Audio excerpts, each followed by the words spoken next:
ကိုတက်ပွင့် ဝိုင်းကနေဂီတပပကဆိုတဲ့အကြောင်းညာက အဲ့ဒါလေးချစ် ကျွန်တော်လား မင်းနမောင် မင်းတို့မ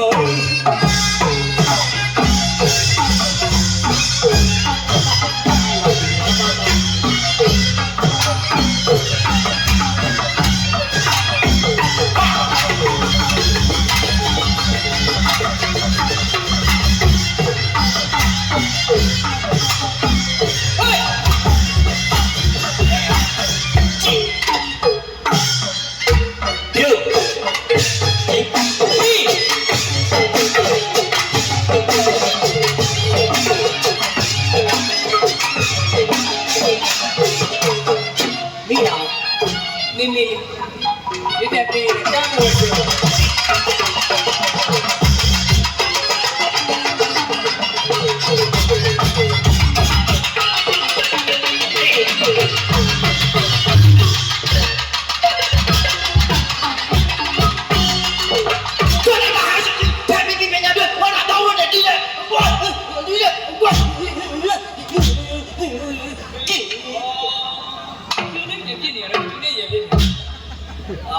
ရွှေသွေး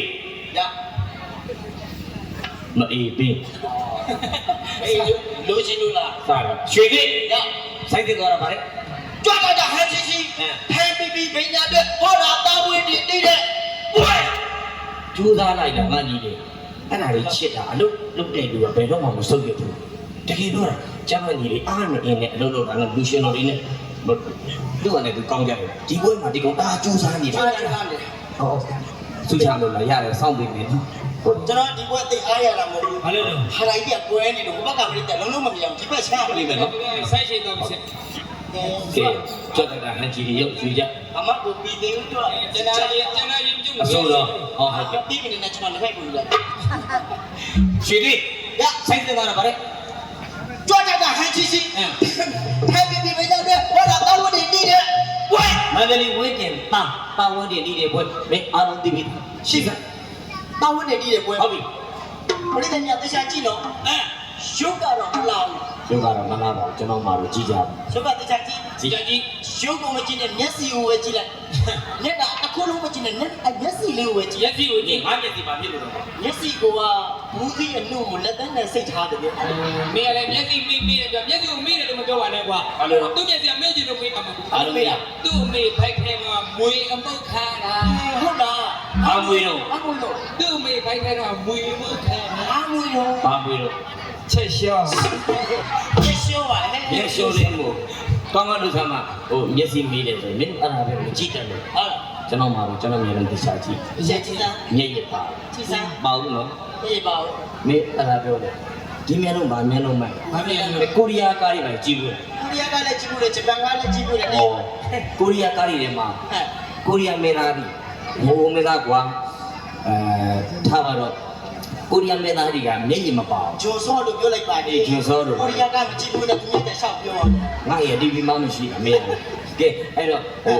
ဒီမျက်လုံးပါမျက်လုံးမှန် ဘာလဲတော့ ဒါကူဂျုံဖြုံမျက်လုံး ဟောဘယ်သူအဲ့ပြောတာဒီကြပြဂူတဲ့ချိုးထိုးနေတယ်လို့ ဘူးကျုံပြို့ဟဲ့ ကူဂျုံဖြုံက ဂူတဲ့ချိုးထိုးနေတယ် ရှင်းတယ်ကော ညလုံးတောင်းတောင်းမင်းညလုံးမဟုတ်ကိုရီးယားညလုံးပေါ့ ဟုတ်တယ် အဲ့ဒါကြောင့်ပြောတာရုပ်ကတော့ပိန်းတယ်ဗျာ ပိန်းတယ် တီးတယ်ညာတော်ပြီပါလိမ့်မယ်လို့ချက်တော့ ဟဲ့ဘာ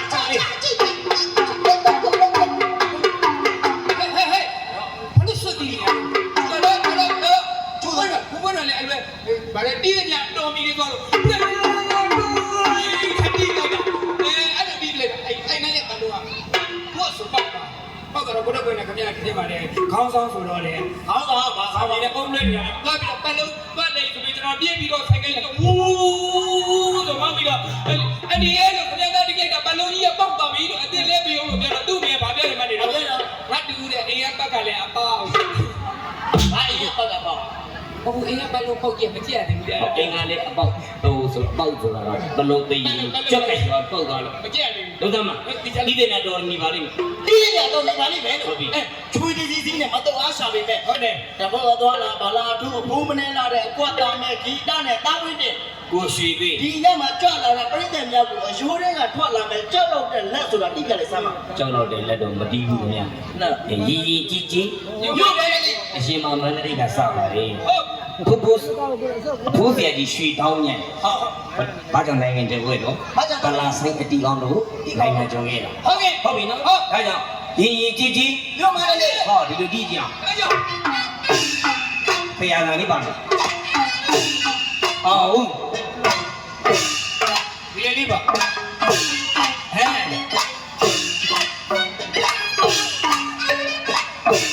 မင်းကြီး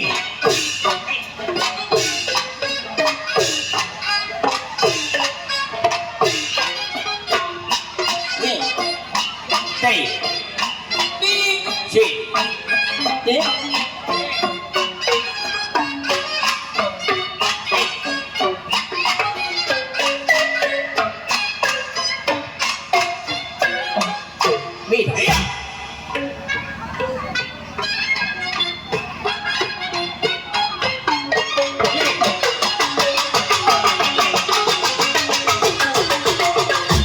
ဒီတော့မတူပြည့်ရွာလို့မစင်းတော့ရိုးရိုးမစင်းတော့မြည်အကိုကြီးကလူထွက်တာပေါက်ပြတာလူထွက်တာပေါက် ရိုက်တယ်ခမရမရိုက်နဲ့ လူလို ခမမရိုက်နဲ့ ဟာလူကြီးတွေရှိတယ် ဟုတ်တော့လူထွက်တာပေါက်ပြောတာ ဘုံဘုံချောက်ချောက်မပြောနဲ့လူထွက်တယ်ပေါ့ဒီမှာမောင်နဲ့နမသားနဲ့အမိလာပြီးတော့ငါထောင်ပြီးကြည့်တယ်ခမရလူထွက်တဲ့ပုံဆိုတော့မရိုက်ဘူးလား လူကြီးတွေရှိ လူထွက်တဲ့ပုံစံဝိုင်းနေတန်တန်တစ်ပေါက်ကိုပြောတာ ဟောတမ်းမဆိုတာစီဆိုတော့ဒိုဆိုတာတမ်းမှန်ပြောတမ်းမှဆိုတာတပတ် ဟုတ်တယ် ဒီတိုင်းပြောသားမှာဒီတိုင်းပြောသားမှာ အဲ့ဒီပြည့်အချင်းမောင်းတွေကဖေကောင်းကြီး စိုက်တယ်မှာပါ ဆိုင်စင်ပါလေ အချင်းမောင်းတွေကဖေကောင်းကြီး ဆိုင်စင်လို့ အဲ့စင်ပါလေ စိုက်တယ်မှာ အချင်းမောင်းစားတော့ဖေကောင်းရတယ် ဖေ မဲကိုချင်းမောင်းရောက်နေတာမဟုတ်ဘူးစိုက်စစ်ခိုင်းတာ ဆိုင်စင်ကချင်းပေါင်းတွေရောက်နေတယ် အချင်းမောင်းဘယ်လိုလုပ်လဲ ဟုတ်ရချင်းမောင်းကတော့ဟဲ့လက်ကလေးနဲ့တုတ်တာပေါ့ အတုတ်တွေက တုတ်တယ်မဖြစ်တော့ပြောတုတ်တယ်မဖြစ်တော့ တော့နေပါပြီ ငါပါခုံးရိုက်တယ်မမြင်လို့ ငါဘယ်ကိလို့ဒီစီနေတယ်ကလည်းဘူးလားမသိဘူး ဘုဒ္ဓဝိ ဟဲ့ ခမဆိုတဲ့စာအတုတ်တွေဘာဖြစ်လဲလို့ အတုတ်တွေက အပြစ်တော်လို့ နော်ရှစ်အတုတ်တွေဘာလဲ လက်ရကြီးလို့ဒီစီနေတယ်အတုတ်တွေကကုတ်တယ် တော့ပါသေးတယ်ခေါင်းကိုလို့မလွယ်ရတဲ့ပုံမီမလွယ်တော့ဘူး အတုတ်စားတော့ ဘာဖြစ်လဲအတုတ်သားတော့ဘာဖြစ်တော့ လုံးပြန်ခဏခဏပါအတုတ်တော့မဖြစ်တော့ ခင်ဗျားတို့အတုတ်ဒီစားနေကြတယ်တုံးမြင်နေနော် တော့မစားကြနဲ့ အတုတ်စားရင်ဘာဖြစ်လို့ရှစ်သက် ပြော ဘေးကြောင်တာလား သူညနေရမှာစာရေးထားတယ်ခုစာဘသူ ဒီ ကြောင်း နေ့ တော့ ကခရကြောင်တာလားညနေကကြားလေးဘေး ဒီ ကြောင်တယ် လိုကစက္ကနာမကြလို့ရ ဟောခိနေတယ်အတုတ်စားတော့ ကျွေးရပါလေစက္ကန့်မကြဘူး ဒီတော့ အတုတ်စား ဘုရားဘာတော်စား အတုတ်စားတော့ဟိုဒီပါဒီမှာတော်ဝင်းတီရဲ့လောက်အားတော်ရမဆာမ တော့ပါပြီ တော်ပြီတော့ လောအားကလည်းတော့ အတုတ်တွေပြေသွားတော့ လောအားမကဲတော့ငါတော့ဘူး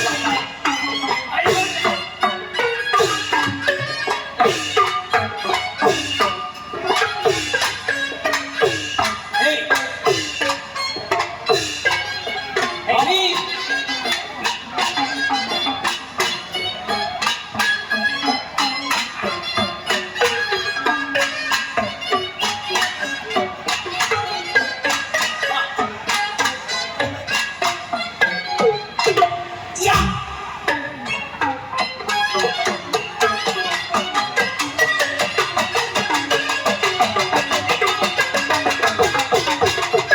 မနလာတိုက်ဆိုင်ရမနဲ့တမိုင်းတွေနာဟောတာဆိုင်ရပါအဲ့ဒီဆိုင်ကိုတူတဲ့တူမနိုင်နဲ့ဟောတာလူငယ်ဆိုင်လူငယ်ဆိုင်လူငယ်ဆိုင် ကြိုက်သွားပြီပေါ့ဒုညမာလီတွေတော့မာတွေပြချာကြည့်နော်နောက်ကဆင့်သွားတဲ့ဆိုင်းသင်ကပါတဲ့ မနလာတိုက်ဆိုင်ရမနိုင်နဲ့ဟောတာလူငယ်ဆိုင် ကိုမတို့ကြည့်ပါလူငယ်ဆိုင် ဟုတ်ကဲ့ ကျွန်တော်ဆိုရင်ကားဝဲတင်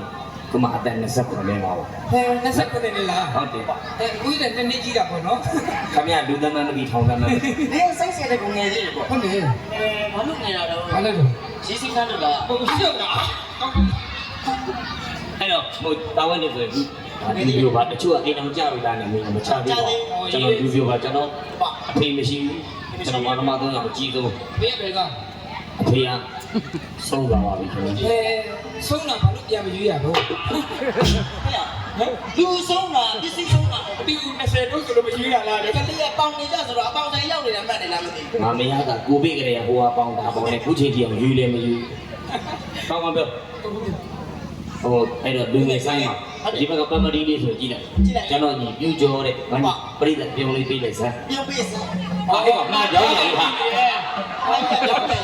မနှောက်ကအရှော့ သူအလှပါကြိုက်တယ်အဲဒါကကျွန်တော်ညီဒီမှာ19နှစ်ပဲရှိတယ်ခုမှကဟိုငါကြီးအောင်ရှင်းမလို့ကအဲအဲ့ဒါဒီမှာ19နှစ်ပဲရှိတယ် စကွန်းနေခဏ ဟို19နှစ်နဲ့ပြောတာဟုတ်တယ်နော်ဆက်ရှိတာအော်ဆက်ရှိပဲရှိသေးတယ်ဆိုထမင်းသားစားတော့လူကောင်းကြီးတာဟိုဘက်ကစီလိုဒီညီလေးငါဖြုတ် ရောက်တယ်ဟဲ့ကြောက်တယ် တဲ့ခေါက်တော့ဒီချက်လို့ပြီးပါအဲ့ဒါလည်းလူငယ်ကမှ22နှစ်ဟောရွှေသေးကမှ26ဟောခုနက28ဟောကြီးကြီးလိုက်နော်လူငယ်ဆိုင်ဟိုမှာကြီးလေးနေ နေစရာ လူငယ်ပဲအခုလူငယ်တွေဖွဲ့စည်းထားတာဒါကြောင့်လူငယ်ဆိုင်ပြောတာ ဟုတ်တယ် ဒီကနေ့ပြောတယ် အကုန်လုံးလူငယ်လေးရှိမယ်ဟောကြီးကြီးလူငယ်ဟောဒီဘက်ကပမတိလူငယ်ဟောကဂျဝလီလူငယ်စီရီလူငယ်ဝါဒီလူငယ်မောင်တီလူကြီး တို့မြေလာငယ်မလုပ်ပါနဲ့ ဟောဝါဒီလေးပါသေးတယ်ဗျာဝါဒီကညီထားတယ် ထပ်ပြားလားအေး ဝါဒီကင်ထားတယ်မိမိတယ် ဝါဒီကတော့ ဝါကင်ထား ကလေး အဲ့ဒါကျွန်တော်ညီချင်းမင်းကိုကိုရီးယားမင်းသားလေးနော်လူငယ်ဆိုင်တွေဖွဲ့စည်းတာကလူငယ်တွေဖွဲ့စည်းတာဒါကြောင့်လူငယ်ဆိုင်ဟဲ့ကောင်ရှစ်သက် အကုန်လုံးလူငယ်တွေဖွဲ့စည်းတာလို့လူငယ်ဆိုင်မှာ ဟုတ်ပြီ တာဝတ်ဒီဆိုင်ကလူငယ်တွေဆိုရင်မြေတောင်ရောက်တယ်လူငယ်တွေဆိုရင်မြေတောင်ရောက်တယ် ဒါမြေတော့မြို့မယ်လို့ လူကြီးတွေရှာတော့ လူကြီးတွေဆိုရင်ညီဖို့တယ် ဟာဒီတော့ပြန်ရဟုတ် အဲ့ဒါအသက်ထားတော့ ဟုတ်ကြ ဟိုကမောင်နဲ့ကလူကြီးခဏကြာတော့နော် ခရက်တော့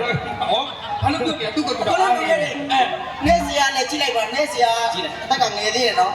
မဘူးပြောင်းနေလို့အသက်ကြီးတယ်မထင်နဲ့ ဟုတ်တယ် ကလေးကအခုမှအနိစားနာလို့ ဟောဒီရွေးရင်ပြီးစားကြလား အေးတော့တယ်နော် အပြီးစားတာမဟုတ်ဘူး ဒီရွယ်ကြတော့သူကအနိစားတာမဟုတ်တော့ဘူးအနိစားတာမခေါ်တော့ဘူးချင်းအောင်စားတာ ချက်လုံးစားစရာနော်ဘာလို့ပြော ပညာရှိလို့နှစ်ခုပြောင်းတာပါ ဒါကြောင့်လူငယ်ဆိုင်ပါလူငယ်ဆိုင်ဆိုတာစမ်းတဲ့တမန်တောင်းနေ ဟေး မချစ်တဲ့ဆိုင်ဆိုတာတိပြလေစမ်းပါ ဟာမချစ်တဲ့တိုင်ဒီလိုလာမယ်ချ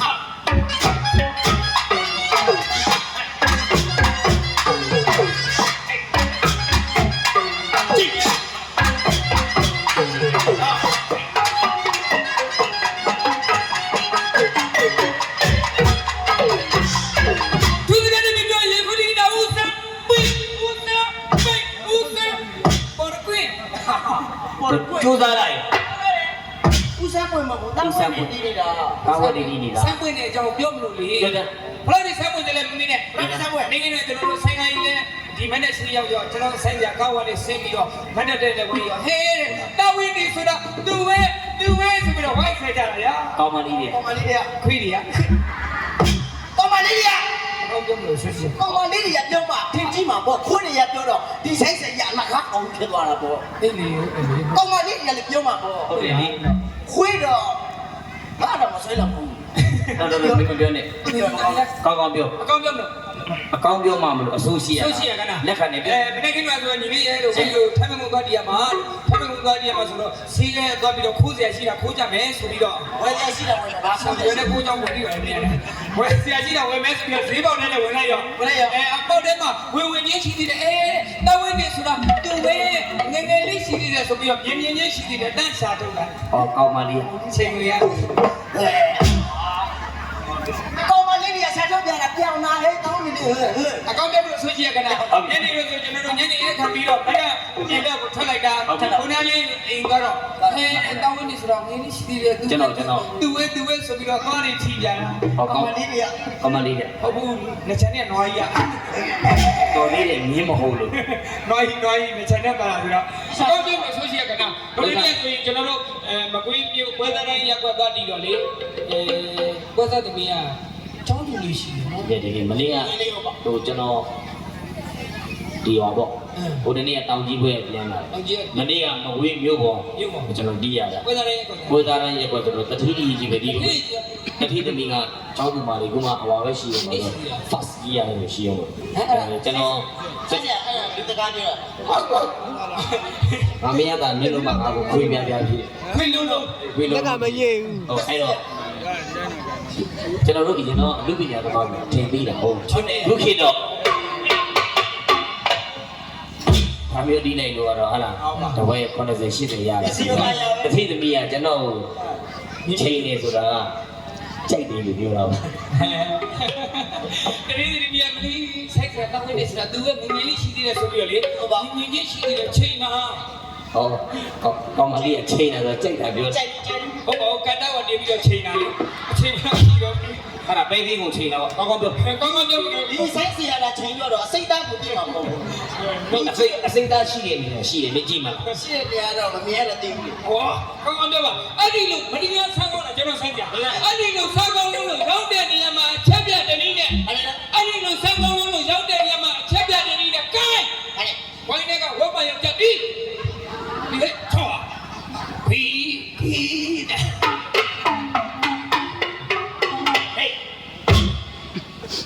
မင်းအဲ့ဒါပြောတာ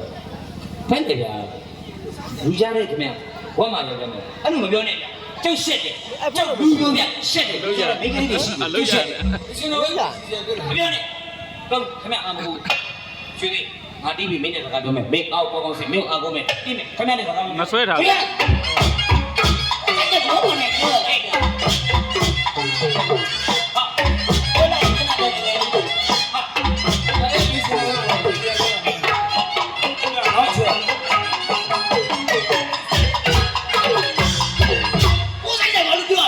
အေးလို့ စိတ်ကရောက်ရဘူးငါဆိုင်စီချင်းရောက်ကိုမရဘူး မင်းအဲ့ဒါလေးပြောတာ ခဏဘလို့ပြောခဏဘလို့ပြောပြော ဟောမှန် ခဏဘလို့ပြောပြော ဝတ်မှရောက်တယ် ဒီမြင်ဒီဟိုဝိုင်းကလင်းညိုးရမြန်ကုန်းနဲ့ထိုးပြီးပါဦးမယ် ညနှုတ်ပါ ဒီညလုံးနဲ့ ဘလို့ပြောတော့ပြောရှင်းခုရှင်းဟဲ့ခုရှင်းလို့ ဟောမင်းဝက်နေနဲ့ဘယ်ကိုကဲနေတာပါလား ဘယ်လို သူက ဟိုမှန်ကြတိလို့ပြောတော့ ဘာမှရချာ ဟေး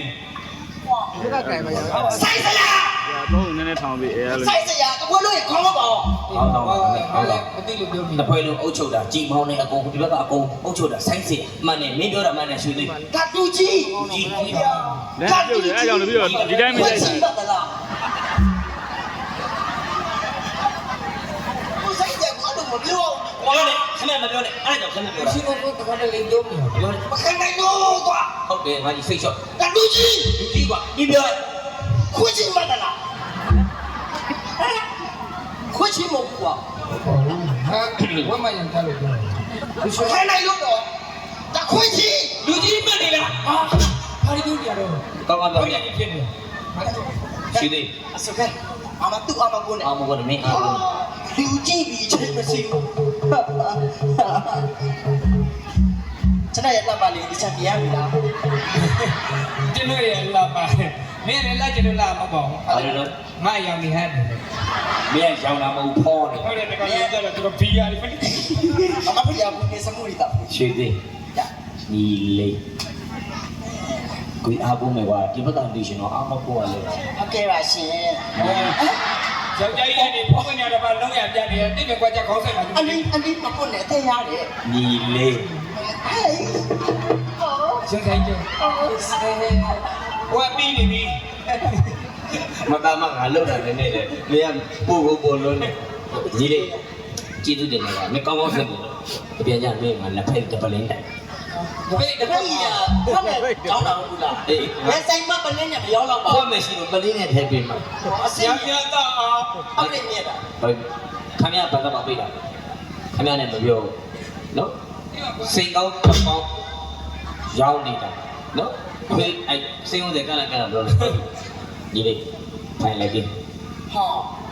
ခေပေါ်နီးပညာတော်တော်တိုးတက်လာတာကိုတော့မသိ ဖိုင်လိုက်ပြီ အဲ့ဘာသာကနေပြော ဟုတ်တယ် ဘာလဲတော့ကွာ ဖေးလက်က အဖေဖေးလက်ကမှာ စားလက်ဖက်ချောင်းမိတ်ဆွေ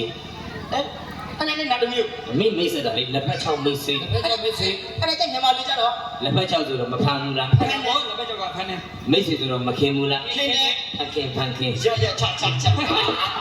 ဘောတော့တော်တော်ကောင်းနေတယ် ကောင်းစားတာကနေကောင်းဆင်ပြေလား ကောင်းကောင်းသိပြီမဲ့ခုနကပါလေဘုမကကုတပွင့်ပြောတာဝမ်းမယောက်ျား ဟုတ်တယ် မပြောအောင်ဒီကိုဆိုင်ပြဆိုကိုဆိုင်ပြကြည့်လိုက်စမ်းနှစ်ခုမှချီစီတွေပြန်လို့ ချွေးတွေ ချွေးနေပြီ ချွေးတွေပြန်လို့အဲ့လောက်မောပန်းနေတာအမောပြေတော့ဆက်မယောက်ဘူးပြောတယ်လုံးပဲလေဟုတ်တယ်မလားဟုတ်တယ်နော် ဟိုမင်းတရားတွေကိုရှင်းချက်ခိုင်းတယ် အဲ့ဒါမောပြေတော့ကြားနေလို့မပြောတော့ဘာနဲ့စနေက လက်လိုက်နေလို့အဲ့ဆို အဲ့ဒါလေသူများတွေလို့အင်္ဂလိပ်စာနဲ့လည်းမလုံးပါဠိလိုလည်းမပြောဘူး ဘာလို့ပြောမှာ အဲ့ဆိုရင်လက်ချမ်းသားစကားနဲ့ပြောမယ် နိုင်ငံခြားပါဟဲ့နိုင်ငံခြားကလက်ချမ်းသား တော်ပြီမင်းမထောင်နဲ့ထောင်နိုင်ငံခြားရှိ နိုင်ငံခြားစကားနဲ့ပြောမယ် ပြောတာမင်းတကယ်တက်လို့လား ဟုတ်တယ်တော့ ရှောင်းမလေးနဲ့တော့ထိုင်းမြေပုံကြီးရမယ်ပညာတတ်တည်ရှိတော့ထိုင်းနေတာပညာတတ်ဘောရတွေကြီးပဲမင်းမဟုတ်ဘဲနဲ့ရှောင်းမပြောနဲ့ ရပါတယ်သူတို့တက်တာနဲ့ကိုတက်တာနဲ့ဖလဲရတာပေါ့အဲ့ဆိုတော့နိုင်ငံခြားစကားဆိုအင်္ဂလိပ်စကားတွေကဒီတိုင်းသိတယ်ရှိုးတယ် ဟုတ်ကဲ့ နိုင်ငံခြားစကားဆို တော်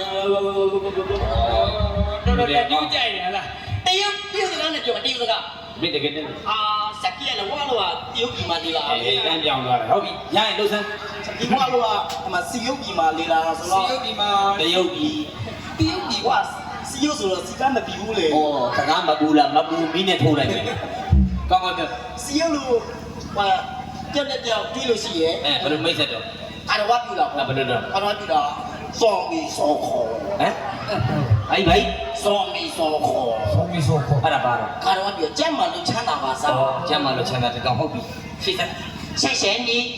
ရှေ့ရှင်းနီး ဆက်ရှင်ဒီ အဲ့ဒါပါတော့ ကျေးဇူးတင်ပါတယ် ဩကျေးဇူးတင်ပါတယ်ဟုတ်ရှေ့ရှင်းနီး အားလေးကိုမသိ မသိလို့ပါ ရှိဖို့ ရှိပေါ်ပါ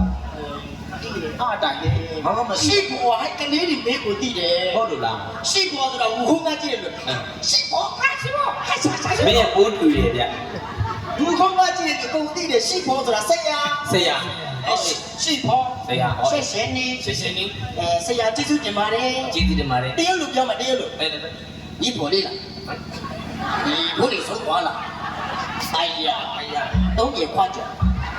重新回想，回想敌对他口错嘞公他不收酒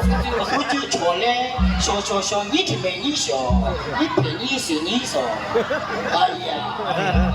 前边有那个叫路边上边看头啦啦对啦，莫追的莫里面啦，你没弄啦。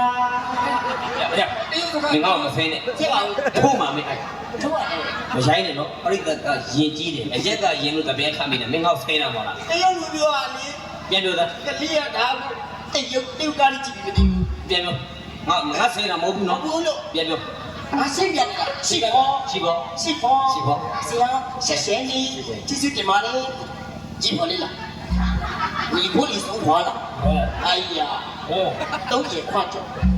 重新回想。为啥敌对他好错嘞公他不收酒错嘞，说你听没你说，你陪你是你说，哎呀，真是有那看路边上别看头那对啦，莫觉得莫你们呀啦， ဘာစကားလေးပြော 你没路啦， မုန်နေနေကိုသားဘွဲခင်ဗျကျုပ်စနေတယ်နေတူတယ်ကောင်း ကောင်းတယ်ခဏ ပြန်ပြောသားပြန်ပြောသားပြန်ပြောသား 你不累了，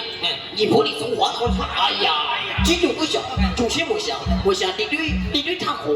错嘞公他不收酒错嘞，说你听没你说。 ဒီဖိစီဆောအမေရတာတယ်ဒါပဲလာမှာဟုတ်ဒီဘာမှလည်းဟုတ်တာမဟုတ်ဘူးရှောက်ပြော 啊，第一个干的啊，讲的路啥子呢？不得那个地没拿住，不得那个地老包，地那个，没地是了，没地嘛，不住了，标没得，看那个标没？ ထိုင်းစကား